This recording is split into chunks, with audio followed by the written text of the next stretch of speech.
this is Ginny Goblin cannot have a monster for a pet.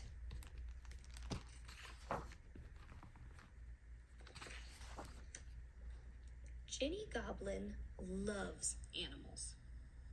Goats are some of her favorite. But goats are kind of stinky, and it's a lot of work to take care of them. Maybe if we help Ginny Goblin find a pet, she'll stop trying to herd goats through the house. But I want to be clear. Ginny Goblin should not need a giant net to find a pet. She should not need a bear trap, and she definitely should not need to drive an army tank. Ginny Goblin cannot have a monster for a pet. Let's take Ginny down to the beach. Maybe she'll find a tropical fish or a cute little hermit crab. Fish and hermit crabs make excellent pets. But wait, where is Ginny going? Ginny Goblin is not allowed to take a submarine to the deepest, darkest ocean depths. She is not allowed to find the great and terrible Kraken. She is not allowed to put a leash on the Kraken and take him home. The Kraken crushes ships in his mighty tentacles and has thousands of nasty suckers. Krakens are unfathomable monsters, and Ginny Goblin cannot have a monster for a pet. Ginny needs to find a pet that lives on land. Let's take Ginny out to the hills. Cute, fluffy bunnies live in the hills. Oh no, there Ginny goes again. Ginny Goblin should not go into the ancient Misty Mountains.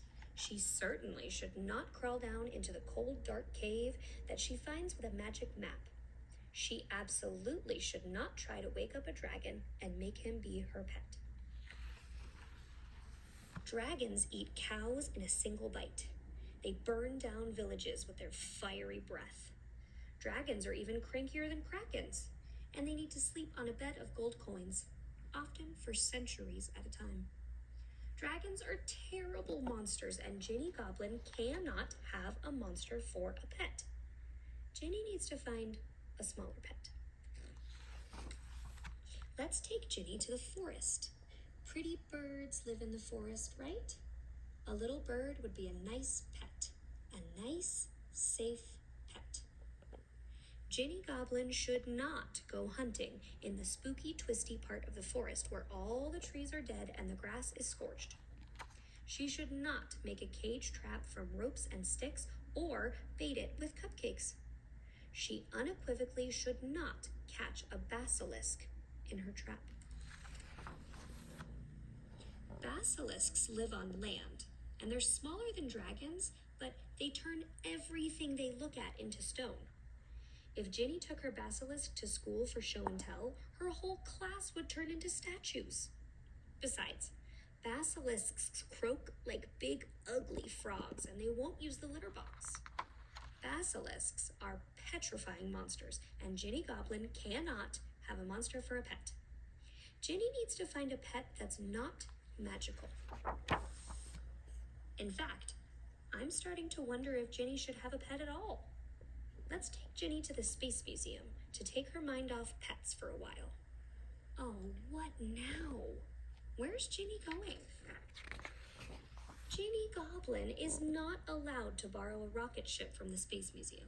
She is completely not allowed to ride the rocket to outer space. And if she does go to outer space, she is not allowed to catch a space creature. She is especially not allowed to catch a space alien that spits acid.